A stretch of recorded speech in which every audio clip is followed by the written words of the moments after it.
Hello, I'm Governor John Bel Edwards. Louisiana is a vibrant state with 4.7 million people and $250 billion of economic output. We're committed to powerful partnerships and workforce solutions that build better communities and improve the quality of life for people all across this great state. We value public education as a path to prosperity, and we will fight tooth and nail to fund it accordingly. We're reinvesting in our highways, railways, ports, and airports because we know Louisiana will attract the leading economic development projects of the future if we have the infrastructure to support it. As we recruit new economic opportunities, we will continue to support the growth of our existing businesses, large and small. In Louisiana, I like to say we'll never run out of two things, gumbo and gumption, and we'll never stop in our pursuit of new opportunities. So join us as we grow together in Louisiana. Thank you. This is an economic development summit and with regional partners for economic development. We've got higher education people here. We've got people from the ports. We've got local elected officials. And it's all about economic development. And I'm excited to be here because this is the first time in 11 years that this summit has taken place. It was an annual event before Katrina, and this is the first such meeting since Katrina. So hopefully we're going to get back on track, have an annual event where we can all come together, focus on economic development, job creation, investment right here in our great state. And I'm excited to be here with all these people. What is your vision for economic development for Louisiana? Well, first of all, you've heard me say many times, when it comes to creating the revenue that we need for the government in order to have properly funded institutions that afford people more opportunity, it's much better to do that through economic growth rather than through increasing tax rates. Now, we have to increase taxes because of the largest deficit in the history of our state that we inherited. But the fact of the matter is, as we move forward, I would much rather rely on economic growth and the revenue that comes from that so that we can lower tax rates, broaden the base. It affords people just a better quality of life. You know, a job really is the cornerstone for the American dream. And so economic development, investment, job creation, all of that is so critically important. And so that's why I enjoy being here with these people, exchanging ideas, making sure they know that I'm committed to being a reliable partner when it comes to economic development. We've had the opportunity to gather all 64 parishes under one roof here in Baton Rouge for an economic development summit, something that we haven't done in the last 10 years. Having some important conversations and sharing a lot of information, both general and technical, about the economic development profession and about our future in Louisiana. You talked a lot about partnerships, regional partnerships. Just tell us why that's so important. Well, it's absolutely how you get the job done. And more importantly, when resources are scarce, when times are tough, it's absolutely important that we emphasize teamwork, partnerships, collaboration. Bringing together the resources that we do have today are going to allow us to be successful in the future. We're a great state in terms of our interstate international commerce, and for that reason we need to invest wisely, soundly, and extensively to build better and more connected communities that can attract investors. And in order to attract new economic opportunities, we have to invest in infrastructure to support such projects. Now, there have been some who've questioned my commitment to transportation infrastructure.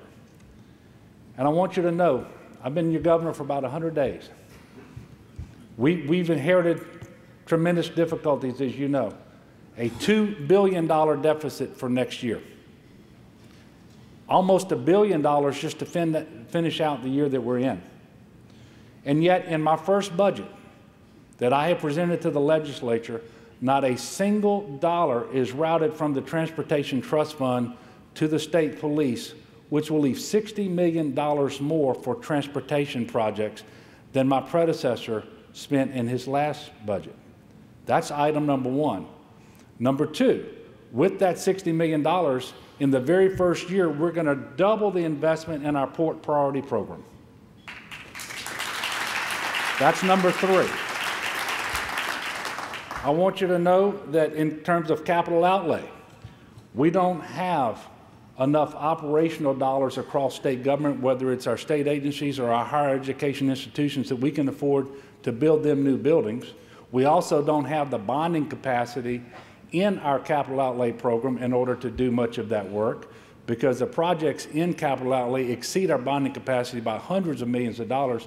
So I'm going to focus, as I said in the campaign, on deferred maintenance for state-owned buildings and buildings on our college campuses, but also on transportation. And we're going to spend $80 million in capital outlay on transportation in my first capital outlay bill. And I also want you to know that in the 100 or so days that I have been governor, I have had 2 opportunities to meet with the president, 2 opportunities to meet with the vice president, and 2 opportunities to meet with the U.S. Secretary of the Department of Transportation, Anthony Foxx.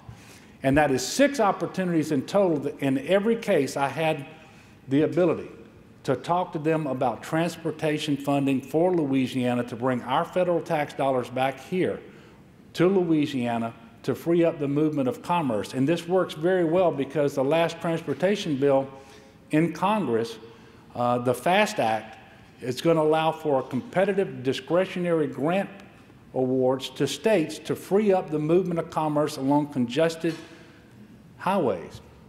There is not a better candidate anywhere in the United States of America for that than the I-10-12 corridor right here in Louisiana. And so we have requested, we've requested $100 million for a project that we know meets all of the requirements of the FAST Act, and that project is actually on I-10 between I-49 and the Atchafalaya Basin to reconstruct I-10 and to widen it. But when we get that money, and I'm confident we're going to get some, most, hopefully all, of that $100 million request, it will free up the same amount of money. We're going to come to Baton Rouge, and we're going to finally take care of this Washington Street exit problem here in Baton Rouge. We're going to go to New Orleans, and we're going to build a new off-ramp there to service the new terminal being built at the New Orleans airport. And we're going to do the first step in promoting light rail between Baton Rouge and New Orleans. And finally, if we get the full $100 million, I'm going to go up to Bossier, and we're going to complete that off-ramp so that you can get off of I-20 and go into Barksdale Air Force Base, where that has been held up for so long. Now, I wish we could do more, but I will tell you, in 100 days, under the current budget circumstances, that's a pretty good track record. And do I want to have more funding for transportation infrastructure? I do. Do I believe that we ought to have a higher gas tax than we have? Yes, I think that's true. But the fact of the matter is there's a limited appetite in the legislature at any given time for tax increases. And as you know, Transportation Trust Fund is comprised of money that comes from the gas tax. Can't use that to support our universities. I can't use that to house inmates or to deliver health care. And those are absolutely the most pressing and urgent needs in the immediate term. Now, it is my hope, it is my expectation that we will ask for higher gas tax at some point to do a specified set of projects, and when that happens, I hope to have your support. But we couldn't do that right away. It wasn't the wisest thing to do right away, but I hope you will have patience. And when the time is right, you can join with me in pressing for that revenue to take care of more transportation infrastructure projects. The lessons I've learned as an Army officer, as an economic development professional at the parish level, and during a decade of service at LED have guided my leadership since the first day I stepped into the office as secretary. And now I'm excited to share with you the accomplishments that we've had during our first 100 days in office and talk about our future and what success looks like. So let's begin to take a deep dive into Louisiana economic development. To begin with, I've established a top-notch executive management team. I believe in the members of this team strongly. I'm certain they will help me lead the department to do great things. Ann Villa, Mandy, so many others. In these trying times, I'm grateful to have their dedication and experience as part of my team. As you know, one of the first things I did with each of Louisiana's regions is to go and meet with you on the ground, in your community, with your leadership.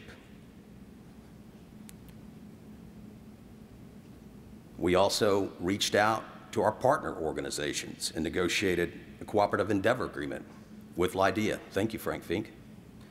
A cooperative endeavor agreement with the Committee of 100. Thank you, Michael Olivier.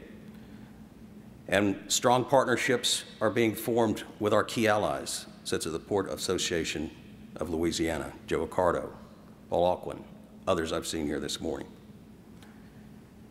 We began working with our marketing and communications team to transform our quarterly publication EQ into a digital publication, and I encourage you to sign up and begin to get the publication electronically. There's a card at your table, and there's iPads in the lobby.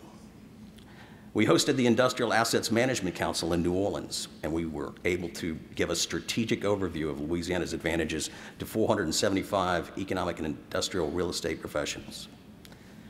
Importantly, we have established a $7 million deal closing fund with CLECO that's going to be an important tool in the development of our state in the CLECO service territory. Thank you, Darren O'Lees.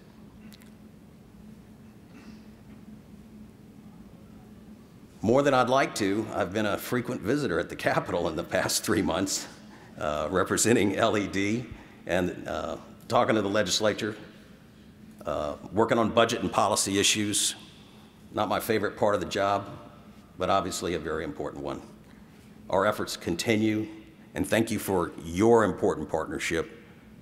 The messaging that you provide to your elected officials is absolutely essential to our continued success. And I know you're out there helping. So, leaving behind Office of Secretary, let's go to the front lines, the Office of Business Development. Under the leadership of Rick Ward and Kelsey Short, in only 100 days, our business development staff has secured 7 project wins. 2 are new companies. The other 5 represent expansions of existing industry here and a lot of retained jobs. Among the highlights are Shell's refinery plant in Geismar. Congratulations, Mike Eads. 113 new direct jobs and retaining 650 out there in Geismar. Up in Shreveport Bossier, ExpressJet. Nice work, Liz McCain, David Bennett, Scott Martinez. $400,000 expansion, aircraft maintenance, a great opportunity for Shreveport. 70 new direct jobs and indirect jobs, retaining the 250 base that's there. Oh, and this just in case you are out there dialing up on your iPhone or something this morning, at 8 a.m. we're announcing our 8th project for the first 100 days, a $145 million expansion of OxyChem's Geismar facility. Thanks again, Mike Eads. So our team's managing 53 projects in the pipeline. That's important work. That represents $19.8 billion in investment potential and up to almost 14,000 new direct jobs. We have a lot on our plate. We've executed more than 175 business expansion and retention meetings and visits with established Louisiana economic driver companies. We've engaged 48 site consultants and provided them with a strategic overview of Louisiana's advantages. And thank you for being with us today, Dee Dee Caldwell. And following heavy rains and flooding that hit many parts of our state, we've reached out to almost 200 economic driver companies in 6 key parishes to offer them assistance. Indeed, our business development shop's been very busy. Thank you for the role that you play in helping them get out proposals on time. Since Inauguration Day, we've met face-to-face with consular generals from Canada, Mexico, France, China, Indonesia, and Japan. We're coordinating inward business investments in our state from these countries. It's vitally important to have those relationships. We've been fully engaged in the Select USA program. That's the federal program to recruit foreign direct investment into the U.S. We've applied for federal funds to help promote exports out of our Louisiana communities. We've planned and will lead a delegation of 5 EDOs and Intertree into Hanover, Germany, leaving next week, providing a strong platform for directing European investment back into Louisiana and promoting the products, services, technology that we have available in our state. We're in ongoing discussions with our partners in Mexico. We've met with British Petroleum about operations in the Gulf of Mexico, and we've been monitoring developing opportunities in Cuba. Finally, we've engaged international corporations that have new or existing expansions coming to Louisiana that total more than $15 billion and represent more than 16,000 direct and indirect jobs. Ladies and gentlemen, taking care of these international relationships is absolutely essential to growing our economy here in Louisiana, and what a better day to have that global partnership working to our advantage. Confirming our support and their commitment to Louisiana is a very important element of what we're trying to achieve. Last but not least, that building block that you know all about at LED called Fast Start, under the very able leadership of Executive Director Jeff Lynn. Yes, the nation's #1 state workforce development program. Yes, engaged in significant efforts to support major economic development expansion in your communities. Sasol in Lake Charles, Bell Helicopter in Lafayette, Monster Moto up in Ruston, LSU's Digital Media Center here in Baton Rouge, Bentler in Shreveport, many others. We could go on and on. In our first 100 days, Fast Start has conducted 166 training classes throughout the state, reaching more than 2,400 workers and accounting for more than 6,500 hours of training. #1 program in the nation in the last 6 years. But we don't stop there. We don't rest on our laurels. You can bet the other states are gaining on us right now. We're going to take it to the next level. Fast Start has been working extensively with higher ed, both at community and technical college levels, as well as the four-year universities, and reaching down into K-12 system with Jump Start, graduation pathways to prepare students for jobs that are important to our economy. Meanwhile, Louisiana Job Connection, a new tool for Fast Start, one that's largely been engaged in the recruitment of specific workforce into Louisiana, is now helping and assisting our displaced oil and gas workers, almost 15,000 of them in our state, find meaningful work in our state with those opportunities, with a way that matches their skill sets. Again, demonstrating what this important tool can do for us. Fast Start's also been busy in our military communities, helping transitioning veterans find jobs in Louisiana. A great tie-in. So as you can see, if you look at these basic building blocks at LED, business recruitment, business retention, community outreach, state economic competitiveness, business intelligence, Office of International Commerce, and Fast Start, we've been very, very busy. But I also want to make you aware of a few other elements that we've been putting in place across the department. In the first 100 days, my executive management team and I have been working to open a new culture at LED. We want to be better partners. We want to be more collaborative. We want to be more team-oriented. LED employees understand that they represent the state of Louisiana, Governor Edwards, and the people of Louisiana. You'll see the state seal in our pledge to that service returned to our business cards, and you may even see it sometimes on our dress. We will take counsel from Governor Edwards. We'll utilize the tools and resources that the legislature provides to us. We'll collaborate with you, our statewide partners, and grow the economy together. And I believe it's appropriate that LED is changing its approach because Louisiana economic development environment is changing. It's time to be strong in all the basics. It's time to be stronger in our partnerships. You all know that these are challenging times in Louisiana. You feel it in your regions. You feel it at the legislature, I'm telling you. And you'll hear it from all the businesses and people that you represent. So what do? We face these challenges together. And with that in mind, let's talk about how we win. How do we win more projects in this environment? How do we employ more people in our state and match the opportunities that are here for our students, our graduates, and our citizens? How do we bring economic development success to 64 parishes, as Governor Edwards has asked us to do?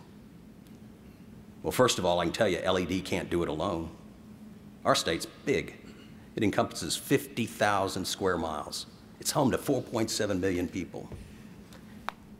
When LED's fully staffed at 110, and we're 98 today, by the way, we don't have enough people to make all this succeed. Louisiana can only succeed if we successfully partner, especially in these tough times. So how do we partner and succeed? Well, I'll tell you this, the formula is pretty easy. Success happens when preparation meets opportunity. Let me say that again. Success happens when preparation meets opportunity. LED's efforts will stay focused on these two areas, preparation and maximizing engagement opportunities.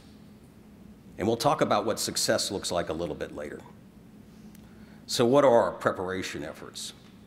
First, as I said, let's execute the basics. Community development.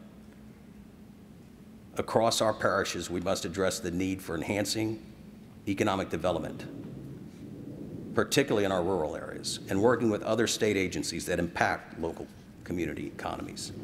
This commitment should be built on proven best practices adopted for specific local conditions. Pat Whitty and his team at Community Outreach Services stand ready to help you with this. Small business development, again, a major emphasis for us, working with our Small Business Development Center and all those other partner organizations that I talked about. A great way for us to move forward is to maximize the opportunities available for small business. Our Certified Sites program, another key area where we'll continue to work diligently with our local and regional economic development partners and our utilities throughout the state to identify potential development-ready sites. And finally, workforce development. We must invest in ensuring that Louisiana workers are given the opportunity to adapt their skills to current needs of the state. So these are the elements that we can utilize to be prepared. But here's the deal, and I can't overstate this, and I hear it over and over, the importance of workforce. As you know, immediately after taking office, I visited each region of the state to speak and listen to the regional economic development leadership. I also attended the Site Selectors Guild, Aerospace Alliance aviation meetings, met with a committee of 100, both here and in Washington, D.C., and have spoken with many elected officials.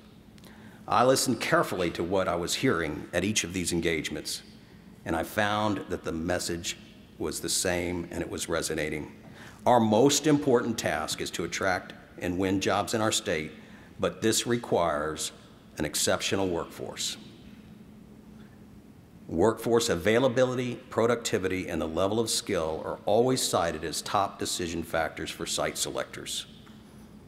You can look at Area Development's recent corporate survey. They've ranked availability of skilled labor as the top site selection criteria.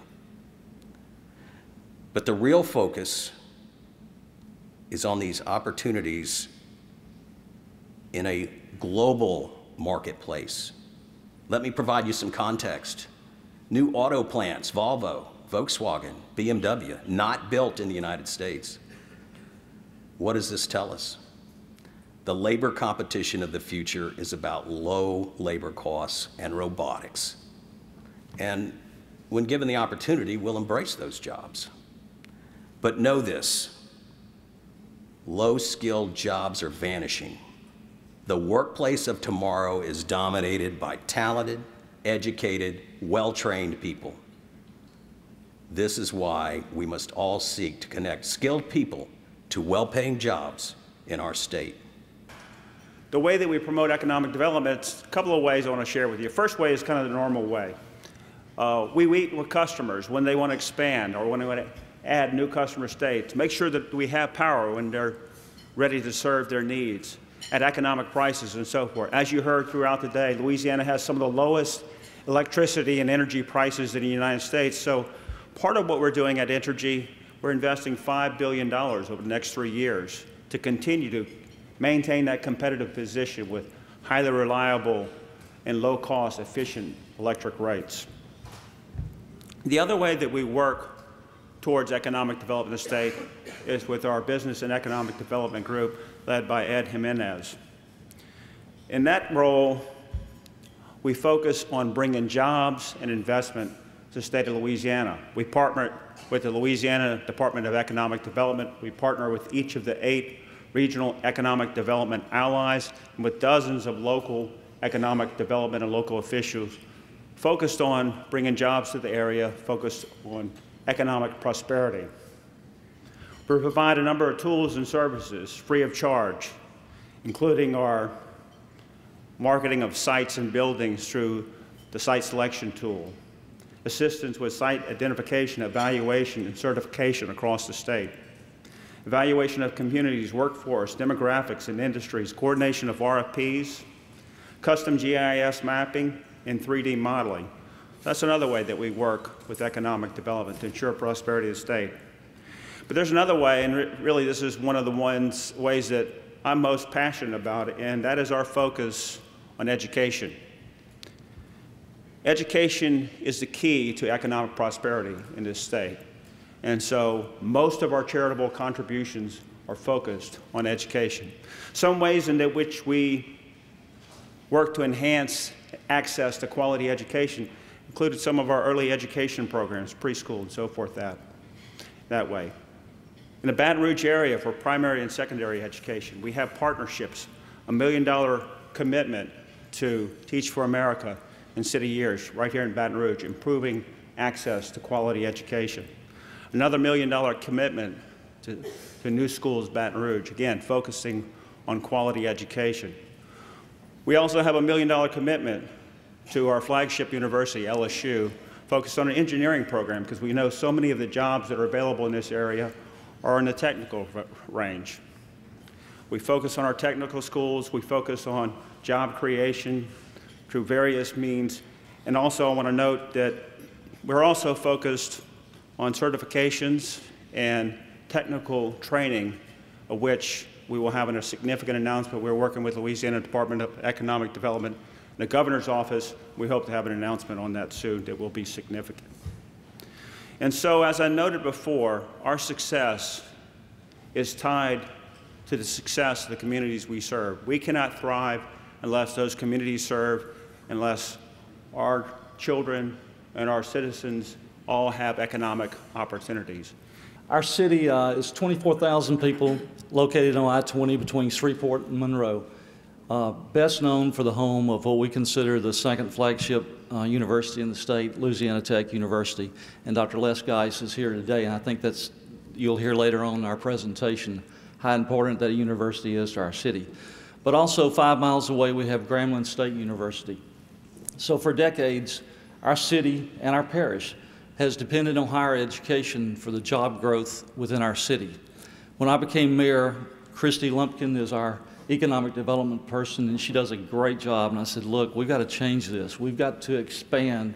We've got to seek other companies. So immediately we started in January of 2015 looking for companies to come to Ruston, trying to find companies that were wanting to relocate.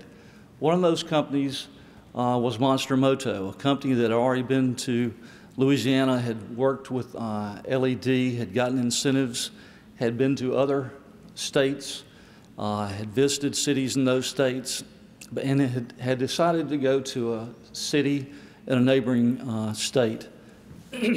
We asked them to please just come and give us 24 hours. Come to Ruston and let us show them what we had to offer in Ruston. To do that, we needed a game plan, and Christy, working with a local ad agency, came up with what we call Excellence Made Here. We chose Excellence Made Here for several reasons. The first being the fact that Lincoln Parish is well known for K through 12 education. Great teachers, great facilities, and a great tax base to provide the financing for education. We wanted a booklet that we could share with each company and customize it for that. We also wanted to emphasize the education at Louisiana Tech and what they brought to the table. The second point was we wanted to talk about the homegrown companies that we have in Ruston. Companies that started in Ruston and stayed in Ruston because it's a very special place. Companies like Davison Transport, that could have been housed anywhere, had their home office anywhere, but they chose Ruston and stayed in Ruston. Companies like Origin Bank, a $4 billion plus bank that has branches in Austin, Houston, Dallas, Shreveport, Jackson, but their home office is still in Ruston with over 400 employees. HGA, a company, the engineering company in Ruston, that has a branch here in Baton Rouge, has 5 branches in New York. Mike Causey's here today with that company. So we talked about the fact that excellence is made here. We need you here. We need to come for you to come here. Then we took them to Louisiana Tech, and that's where it really makes a difference. Louisiana Tech, Dr. Geis met with them and talked with them, and then we took them to the engineering department at Tech. For 3 hours, they stayed there talking with faculty, but mostly talking to students and seeing what the students were doing on things like the eco car they were building, things that they weren't getting any credit for as far as graduation, but projects that they were working on. They were so impressed with what Louisiana Tech brought to the table. The problem we had as a city trying to get them to come to Ruston was we had no money and we had no building. So, of course, they chose to go to the city that they had chosen in another state. We were disappointed, but about 3 weeks later, we got a call back. And they said, we can't get out of our minds what was happening at Louisiana Tech, the students that were doing the work, and we just kept visualizing the partnership that you talked about, the fact that you didn't want just a company to come to Ruston, you wanted a partner. You wanted to partner with a company. So they said, can we come back and talk some more? They came back, and the elephant in the room was still, we had no money, we had no building.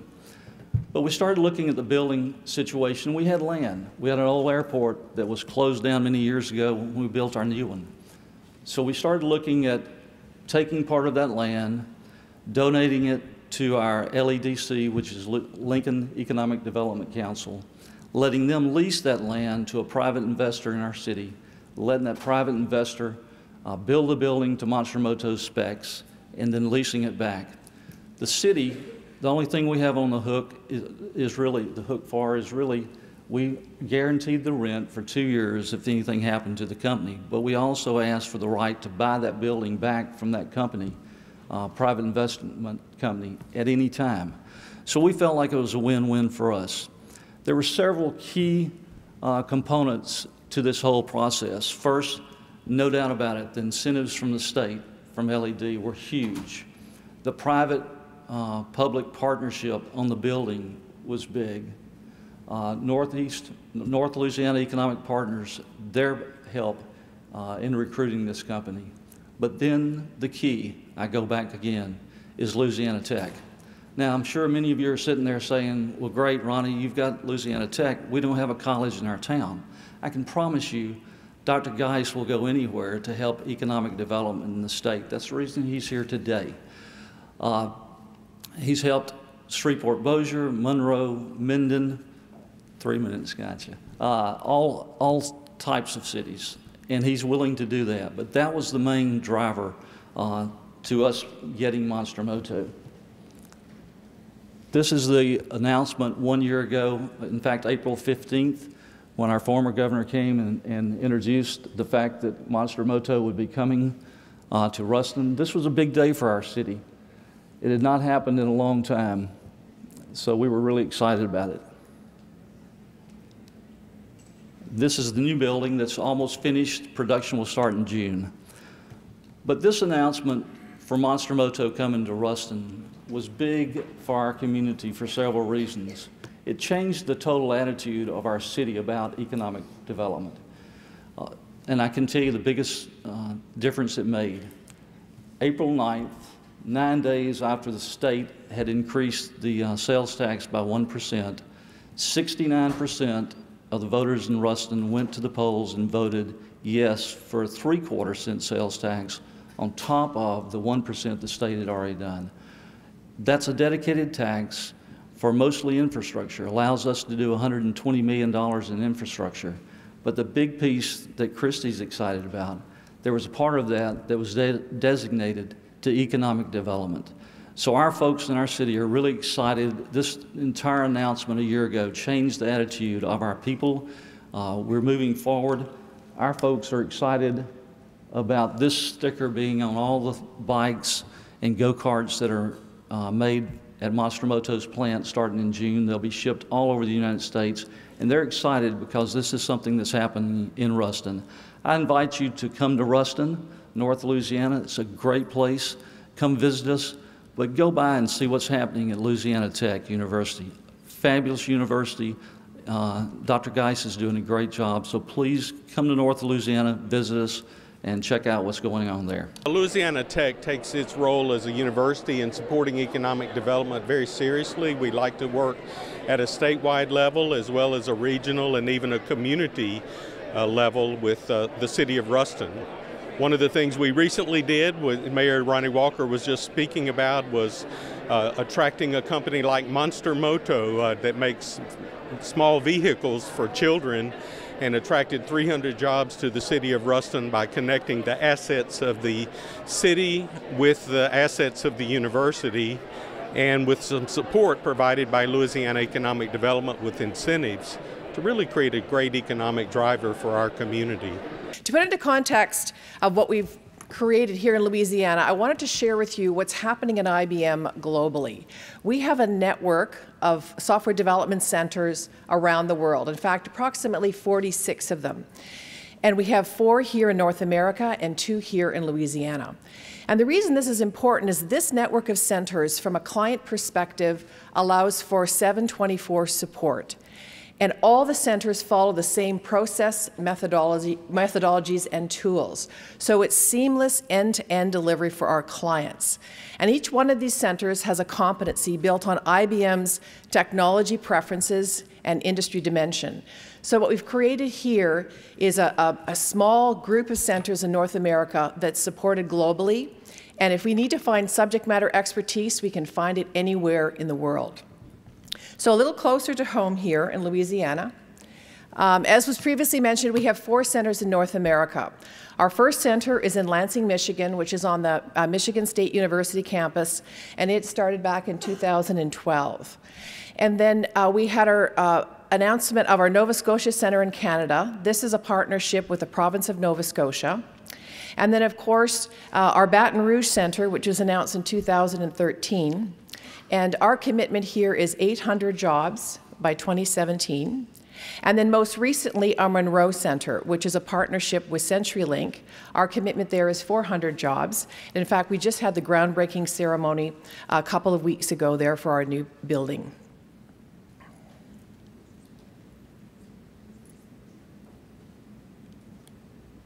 Okay, so our business model and why we created the concept of nearshore or domestic delivery centers.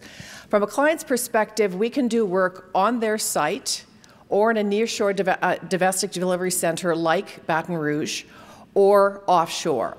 And what our clients were telling us, there was reasons that they needed the proximity. They didn't necessarily need the work to be done on their site, but they wanted the time zone advantage and the proximity to be able to get on a plane and get to the delivery site. And so, as well as regulatory requirements where data could not leave the country. And so we created our domestic delivery centers. And the clients, as I said, can use all 3 methods. We have clients that have IBMers on site, IBMers here in Baton Rouge, and are leveraging the 12-hour time difference from an India perspective. So over the last 3 years, we've seen an incredible amount of work come to these domestic delivery centers, particularly because, and I'll talk about the technology shift, there's so much new technology coming so rapidly that we really have to invest and train in those resources. And we're able to do that in our inbound domestic delivery centers. So let me just share with you some of the technology that we're focused on here in Louisiana. I was told to be patient. There we go. All right, so from a technology perspective, our domestic delivery centers, particularly the ones that we have here in Louisiana, mirror the technology focus from an IBM perspective. And there's 4 key areas that we're growing right here in Baton Rouge and Monroe. The first is cognitive computing. So all of IBM's solutions will have cognitive. What do I mean by cognitive? So if you think about IBM Watson, our thinking computer, the one that won on Jeopardy, we're leveraging that technology. So they're saying that data is the new natural resources.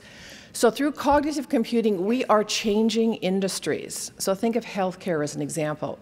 We're working with Medtronic and analyzing data on diabetic patients. Watson can predict hypoglycemic incident going to happen 3 hours before it does, so low blood sugar. We're working with Hospital for Sick Children, where Watson can analyze 1,200 pieces of information every second on a premature infant and predict that an infection will happen 24 hours later. This is the kind of transformative work that we can do here from a cognitive perspective. The next area is cloud computing. All our applications are built on cloud. Then you move to mobile. We just think about the explosion of mobile technology. Can you imagine living without your cell phone or smartphone? So what we're doing is helping our clients transform the products and services they have to leverage mobile technology.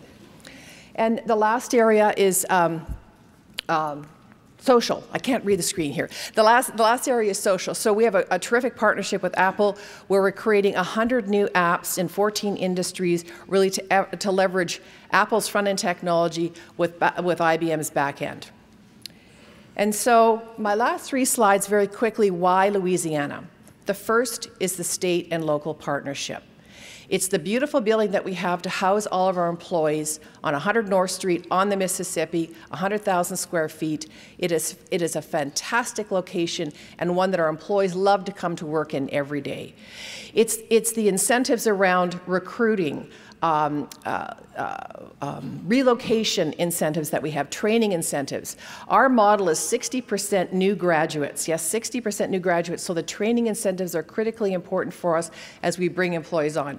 I have to thank LED Fast Start for the phenomenal support that they give us in recruiting and really welcoming us into the community and helping us make the connections. The second area in terms of why Louisiana is the partnerships that we have with the universities. We've had a tremendous experience in working with LSU to really enhance their computer science curriculum. And I can tell you, and this is their stats, that between 2012 and 2014, the enrollment in computer science went up 85%. In 2 years. And this, we think, has an IBM factor to it, and it's about IBM leveraging and providing all of our intellectual capital and the technologies that I just talked about, and providing that free of charge to the universities to enhance their program. What you see here on the screen is that we offer the IBM Watson software as a course at LSU. It's one of 12 universities that has been selected, and is really one of the first steps in terms of our ability to leverage technology and give LSU that advantage here in Louisiana. And the last thing I'll say as I end, it's the people, it's the talent. We have been amazed at the quality of the graduates and the caliber that we're getting. And not only that, it's the Louisiana factor. Our graduates employees want to live and work here, and so the stickiness is so important for us in terms of creating this inbound center of 800 people in Baton Rouge and 400 in Monroe. And the culture is very welcoming. So it has been a phenomenal journey so far, and we're really looking forward to our future together here, which we're very excited about. Thank you very much.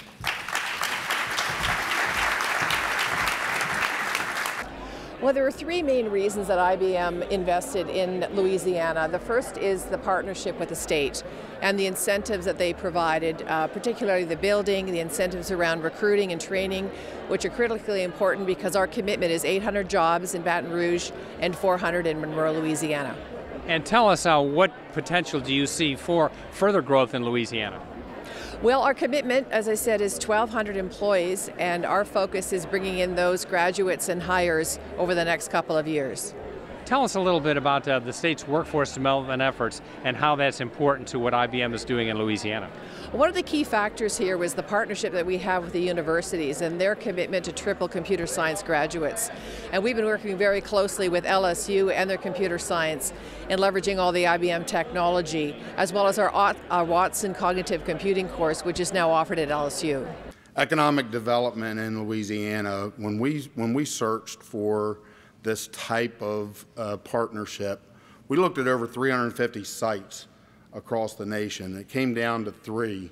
And one of the questions I get all the time, so who is CSRA? We're a $5.5 billion company with 19,000 employees. Until the Lockheed Martin Leidos announcement where they're combining their forces, we were the largest IT pure play that supports the federal government in the IT space. We've got a facility up in Bossier City. How did we arrive at that partnership? I can tell you Les Geis was one of the main reasons why we have that partnership. Craig Spawn was another reason that we have that partnership. We're right now tenants under the CIC, the Cyber Innovation Center, under Craig Spawn's leadership up there. We've got a partnership with Craig on several opportunities. We're an IT company. All the things that you've heard about IBM's agreement is very similar to ours. The relocation, the recruiting, the IT training, but really the partnership, I can pick up the phone and call Les, I can pick up the phone and call Craig anytime, and it doesn't matter whether it's a business discussion or one of my staff is complaining about the wireless speed in their neighborhood. Trust me, the Bossier City, by the way, is another phenomenal partner. They've done wonderful things to get our staff that have moved into that area the infrastructure that they need to do their jobs in their neighborhoods. So from a partnership perspective, it's a phenomenal opportunity. Louisiana has many competitive advantages to doing business.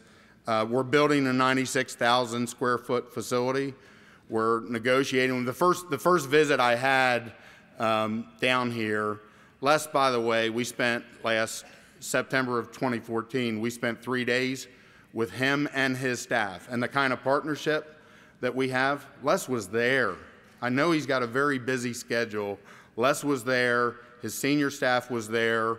They've opened up their curriculum. We've made changes to the curriculum so that graduates down the road will be coming out with the kinds of skills that we need more tightly aligned to what we're doing. We've built a lab at La Tech, and that is making us very, very competitive from keeping people in the state, from putting people to work. We've got interns that are coming for summer work. So I really, just starting 2 years ago, I really am thrilled with what we're going to be able to do 4 or 6 or 8 years from now, because our agreement's a 12-year agreement.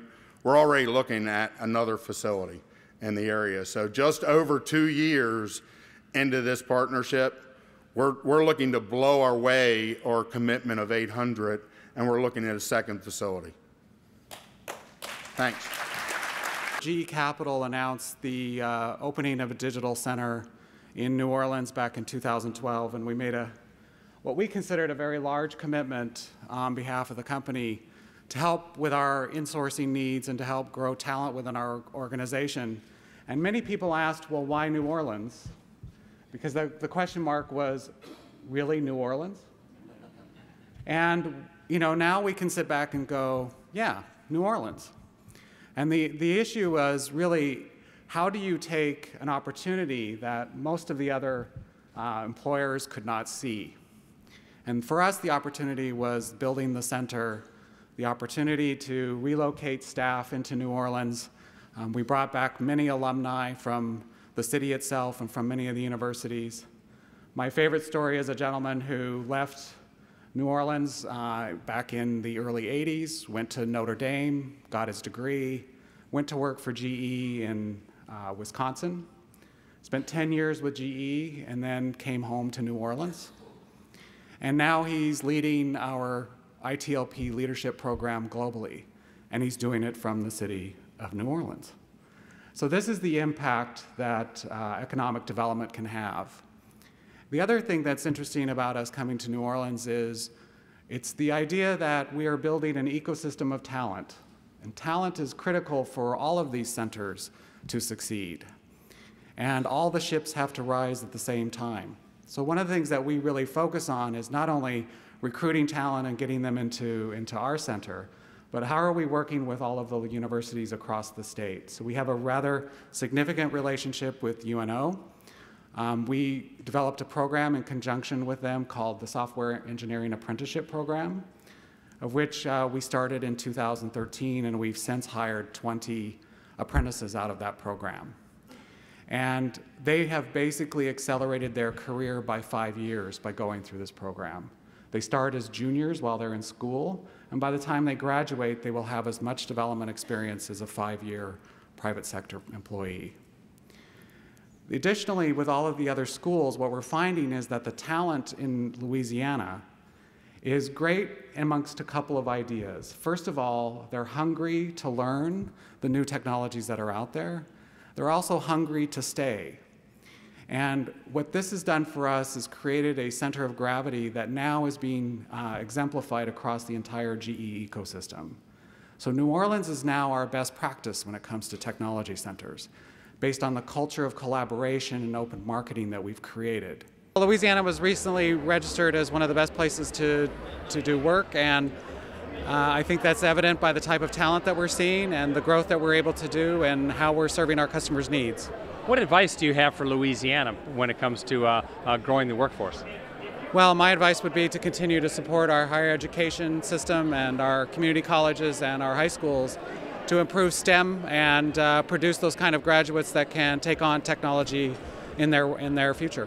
I was a telecommuter for CGI, and I was the employee number 1 in the city.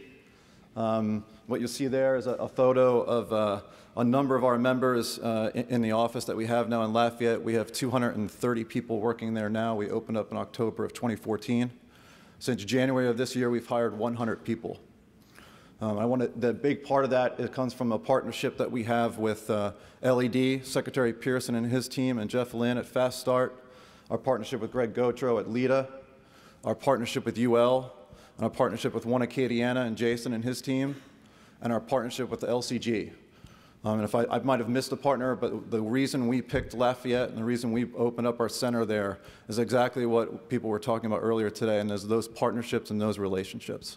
And then we bring technology into that mission as well. We've built mobile applications for people who are kayaking down the river so they can see where they are. And they built a 3D application that you can visualize the trail down the river that's in the Lafayette Science Museum. Over on the right, this is our newest partnership. It's Gear Up. It's gaining early awareness and readiness for undergraduate programs.